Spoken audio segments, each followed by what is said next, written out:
So one of the biggest pitfalls that developers run into in attempting to scale their projects is that they don't encapsulate their functionality that's similar across multiple objects into reusable components. So take this enemy lich for example. Nothing happens when I strike it because I haven't implemented taking damage yet. Also, I know it looks the same as my player. We have an artist, we just haven't gotten around to it. Now, a developer may think they should just attach a script to the lich root node and begin coding up what happens when the lich takes damage.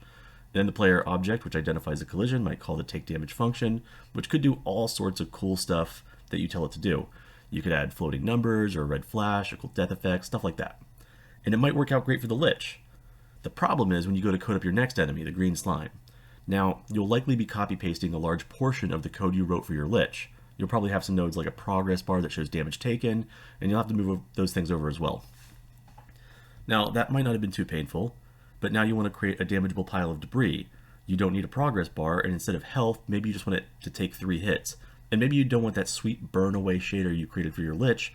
Maybe you want it to do something different on death. Maybe your next enemy respawns one time after a few seconds on death. And then your project completely fails because you decided to just change a core aspect of taking damage, but there are like 7 different versions of the code across 24 enemy scenes, and you're just too overwhelmed. So, what is the solution? Composition. Composition means putting the similar code and reusable components with functionality that spans all of your use cases.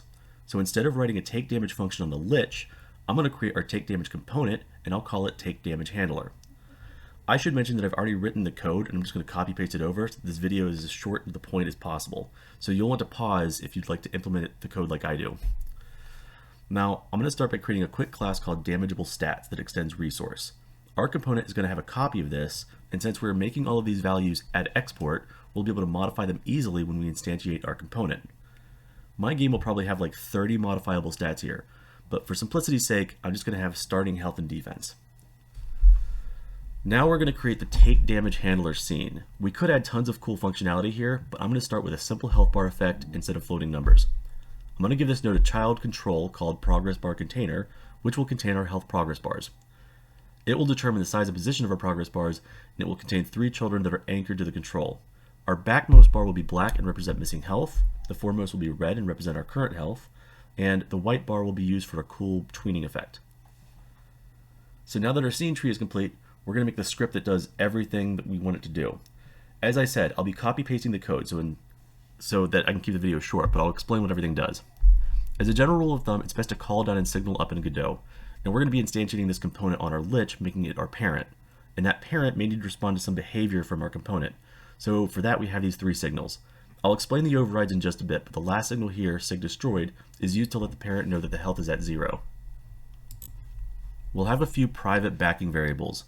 I realize they aren't really private, but as a rule I precede variables that I intend to be private with a script with 2 underscores and don't allow myself to modify anything with 2 underscores at the beginning from other scripts. The current health is self-explanatory. The flash red boolean will be used to make our object flash red when it gets hit for 1 frame. The restore boolean will be used to restore the color in the next frame, and the damageable boolean will be used to prevent us from triggering our damage code when the object is already dead. Now, these next few export variables are the way we'll allow users of the component to have special functionality. Just like with the signals, I think the override variables are best explained later when you see how we implement it. You can toggle off showing a progress bar for something like a pile of debris.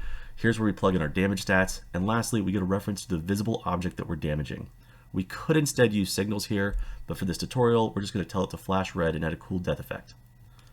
Now, I refuse to directly reference children in code if I can avoid it, so we're going to store references to these children here at the top. One reason for this is because if you rename one of the children, I'd rather be broken in one spot as opposed to multiple spots all over your script. Now, if you're unfamiliar with the @onReady keyword, it's basically shorthand that says set these values at the same time as you would when you run the ready function. And because children are always ready before their parents' ready code is called, this will always work. Speaking of ready, we're just going to initialize our health and start the progress bars off hidden. Now, physics processes run at every frame, so this small snippet of code helps us to make sure the object flashes red for exactly 1 frame. Our take damage code does need some explaining. If the object that instantiated us opted to have an override for taking damage, we can skip having the functionality from our component. The reason we encapsulate out the functionality into this take damage internal function is so that if the parent does indeed override it, they can still opt to call back into the damage taking code by calling it directly. Now, an example of this might be an object that randomly when hit might have a chat bubble that shouts, ouch. This would also be a good time to note that if you do override functionality, but believe it's possible some other object may want something similar, you should instead update your component to handle the functionality generally, and then users can opt into it. Destroyed will basically be the same thing, and I have a lot of code here for implementing the cool burn effect. But if the enemy respawns or bursts into two smaller enemies or something like that, then the parent can override it as well. I should note that when I wrote this script, it became super obvious to me that I should have handled destroyed differently here.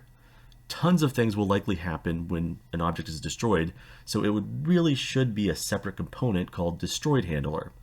And since the intended destroyed signal is called after the burn effect, the object won't know to stop moving or casting spells or fighting after its health is already at 0. So don't do it exactly like I did, but do it kind of like I did. So now that we have all of our code, we're going to go back to our enemy and instantiate our component. As you can see, thanks to the @export variables, we have full control over our liches taking damage.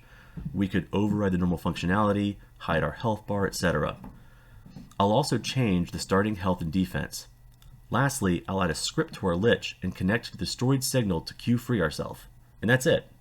When we go to code our green slime, it will be as simple as instantiating our component, setting a few values, and connecting the destroyed signal to queue free.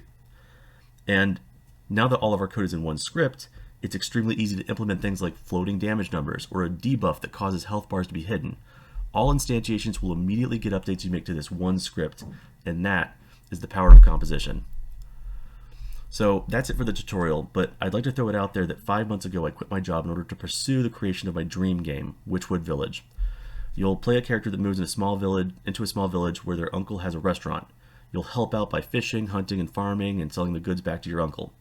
It'll have tons of task-based content, social interaction with the villagers, and events. But then, when you go to sleep, you enter into a dream world version of the village where you learn that it's under attack by evil spirits, and you'll have to save the village through Hades-inspired, fast-paced combat. Things you do during the day will affect the dream world, and things you do in your dreams will affect the day world. I'm really excited about it, so feel free to subscribe for updates on that as well as more tutorials. Thanks.